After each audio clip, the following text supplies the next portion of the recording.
नमस्कार विद्यार्थी मित्र हो. मी डॉक्टर प्रवीण लोंढे, सहाय्यक प्राध्यापक, दूरशिक्षण केंद्र, शिवाजी विद्यापीठ, कोल्हापूर. विद्यार्थी मित्र हो, आज आपण या ठिकाणी BA मराठी या अभ्यासक्रमातील सत्र 6 काव्यशास्त्र या विषयातील घटक क्रमांक 2 रसविचार या घटकाच्या अनुषंगाने चर्चा करत आहोत. ही चर्चा करत असताना दूरशिक्षण केंद्रांतर्गत जे स्वअध्ययन साहित्य तयार करण्यात आले त्या स्वअध्ययन साहित्याचा आधार आपण या चर्चेसाठी घेत आहोत. आज आपण या ठिकाणी भरताचे रससूत्र या रससूत्राच्या अनुषंगाने रसनिष्पत्ती कशी होते या संदर्भात चर्चा करणार आहोत. आता भरतांनी जे रससूत्र सांगितले ते रससूत्र काय होते तर तंत्र विभावानुभाव व्यभिचारी संयोगा रस निष्पत्ती, म्हणजे तंत्र विभावानुभाव व्यभिचारी संयोगात रस निष्पत्ती.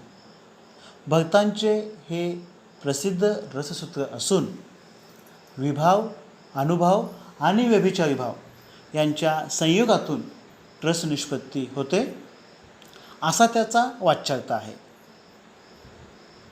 म्हणजे नाटक, कविता वा कोणत्याही ललित साहित्य कृतीचा या रसनिष्पत्तीशी अन्योन्य संबंध आहे.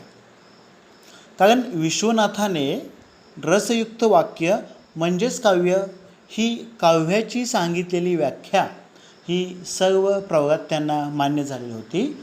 म्हणजेच रस हाच काव्याचा आत्मा हे गृहीत धरून रससूत्राचा अन्वय लावण्याचा अनेकांनी प्रयत्न केला.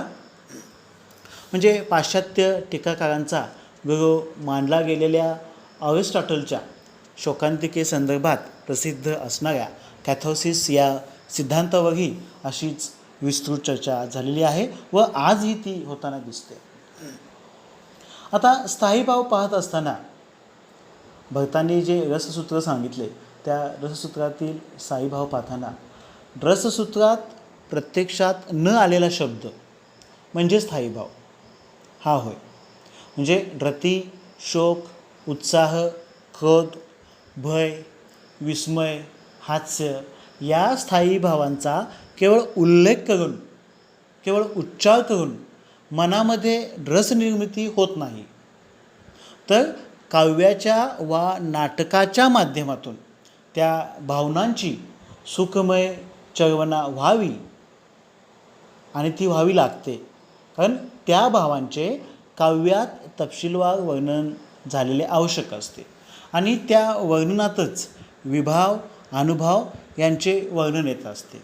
आणि असे वर्णन झाले की काव्यात रस परिपोष होतो व त्याचे प्रतिबिंबही रसिक मनात उमटते आणि त्याच्यातून रसनिष्पत्ती होते. तसेच विभावाच्या बाबतीत म्हणता येईल. म्हणजे काव्यात वा नाट्यात यापैकी कोणते ना कोणते स्थायी भाव हे मानवी व्यक्तीच्या मनात परिपुष्ट झालेले कवीला दाखवावे लागतात व ते भाव जागृत करण्यासाठी जी जी बाह्य कारणे असतील त्यांचेही वर्णन आवश्यक तितके हवेच असते. आता या दोन्ही प्रकारच्या गोष्टींना विभाव असे म्हणतात. म्हणजे विभावाचे एक आलंबन विभाव आणि दुसरं उद्दीपन विभाव असे दोन भेद मानले जातात.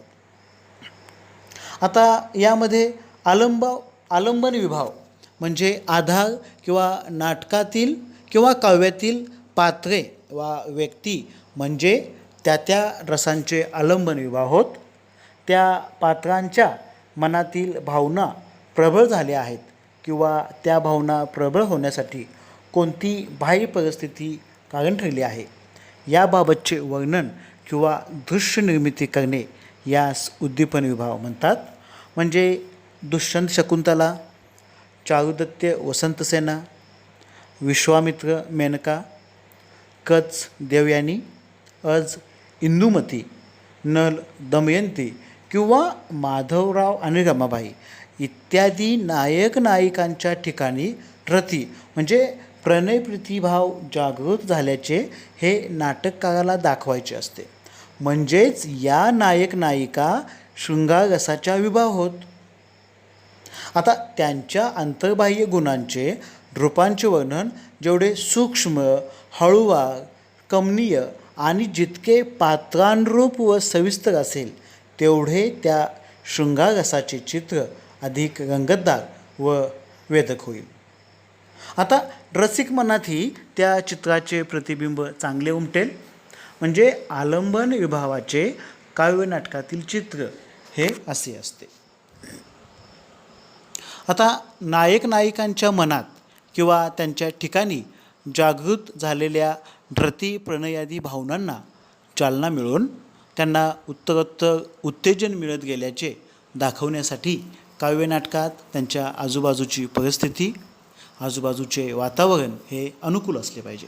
कारण नायक नायिकांना मिळालेला एकांत, परस्परांचे वागणे बोलणे याच्या जोडीला सभोवताली बहरलेले वसंत ऋतूतील सौंदर्यसृष्टी, कोकिळा गायन, आम्रमंजरीचा सुगंध, नौकाविहाराची सोय यासारख्या बाह्य घटकांचे वर्णन व दर्शन हे कवीने घडवणे आवश्यक असते. यांनाच उद्दीपन विभाव असे म्हटले जाते. याप्रमाणे विभाव हे रसांचे कारण, निमित्त अथवा हेतू असतात. पण वाचिक, अंगिक व सात्विक या प्रकारच्या अभिनयांची प्रतीती ही विभावामुळे होते. म्हणजेच रसांचे उत्कटत्वाने जे निर्मिती करतात ते विभाव असे रसतरवंगिनीमध्ये म्हटले आहे. म्हणजे भरतांच्या रसनिष्पत्तीविषयक सूत्रातील विभावांचे स्वरूप हे अशा पद्धतीने आहे. आता आपण काव्य, कादंबरी, नाटकांमधील भाव, विभाव, आलंबन भाव व विभावही याप्रमाणे विश्लेषित करू शकतो.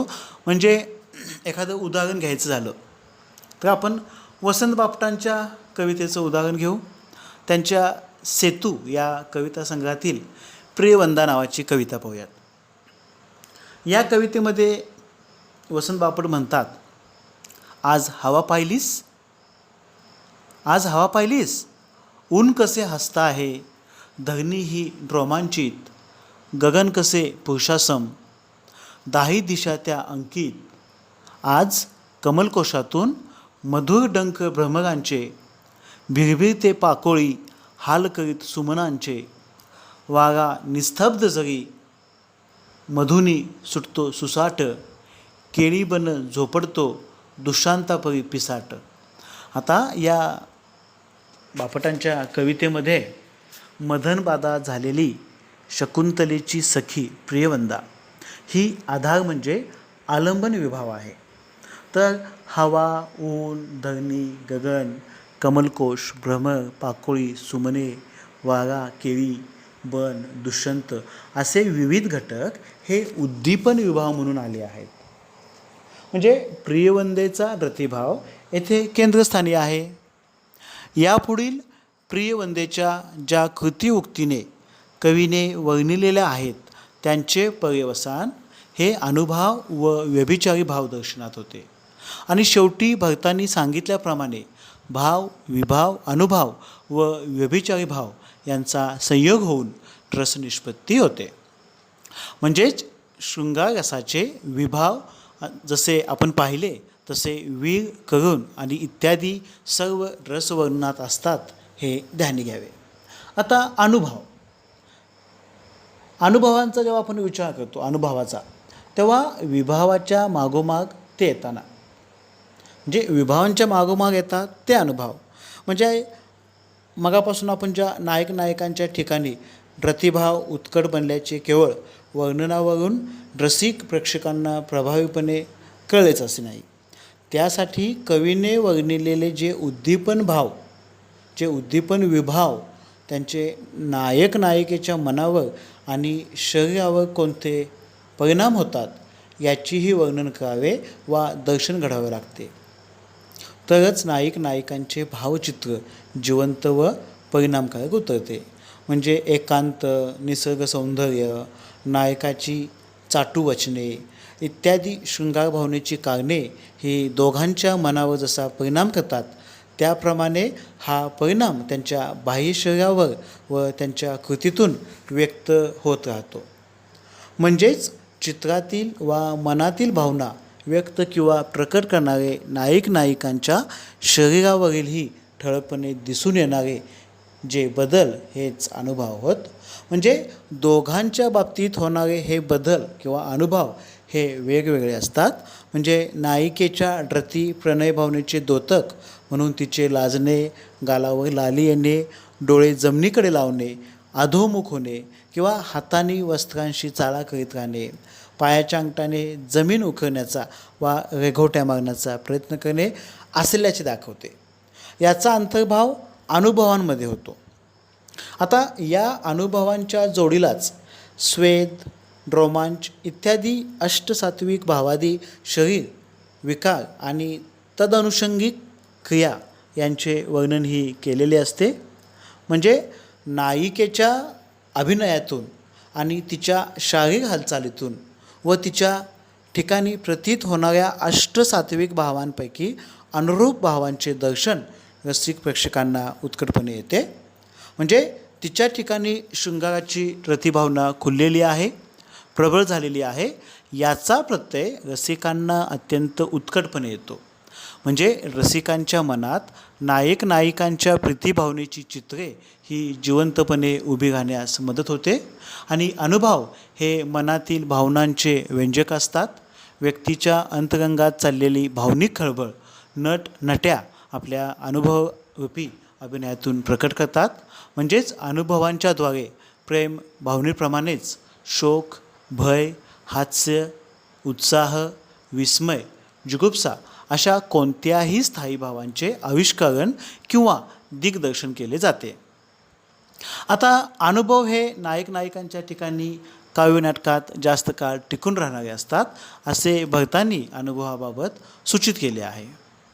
म्हणजे शोक रसात नटनट्या हाच आलंबन विभाव असतात, तर दैन्य, दारिद्र्य, अपमान, उपासमार, जीर्ण वस्त्रे, प्रावरणे, मोडका संसार, ओढाताणदर्शक वातावरण हे शोकाचे उद्दीपन विभाव होत. तसेच अश्रू, जमिनीवर आक्रोश करीत गडबडा लोळणे, डोक्याला हात लावून सुन्नपणे बसून राहणे यासारखे अभिनय म्हणजे शोकरसाचे अनुभव होत. तर ग्लानी, मूर्छा, चिंता, मरण यासारखे व्यभिचारी भाव यांचा त्यामध्ये संयोग होतो. आणि मग त्या ठिकाणी करुणाचा स्थायी जो शोक प्रबळ झाल्याचे आपणास प्रतीत होत राहतो. म्हणजे एकच प्याला असेल किंवा नटसम्राट असेल, इथे ओशाळा मृत्यू असेल, यासारखी शोकांत नाटके पाहताना आस्वादताना आपणास या हळूहळू शोक भावनेचा प्रत्यय येत राहतो. तर मित्रहो, या ठिकाणी आपण भरताच्या रसनिष्पत्ती संदर्भात चर्चा केली. या चर्चेमध्ये आपण सुरुवातीला विभाव, भरताचे जे स्थायी रससूत्र मांडले त्यामध्ये स्थायी भाव पाहिले, त्यानंतर विभाव आणि त्याच्यानंतर अनुभव पाहिला. पुढील लेक्चर्समध्ये आपण व्यभिचारी भाव आणि त्या अनुषंगाने जे अनेक वेगवेगळे भाव निर्माण झाले, ज्यामध्ये शृंगार, करुणरस, वीररस, अद्भुत, भयानक, रौद्र या जे काही रसाचे प्रकार आहेत त्या संदर्भात चर्चा करणार आहोत. या संदर्भात आपणास काही शंका अथवा अडचणी असतील तर आपण दूरशिक्षण केंद्राच्या 0231 269 37 71 किंवा 0231 269 38 71 या क्रमांकावरती संपर्क साधून आपल्या शंकांचे व अडचणींचे निरसन करू शकता. धन्यवाद.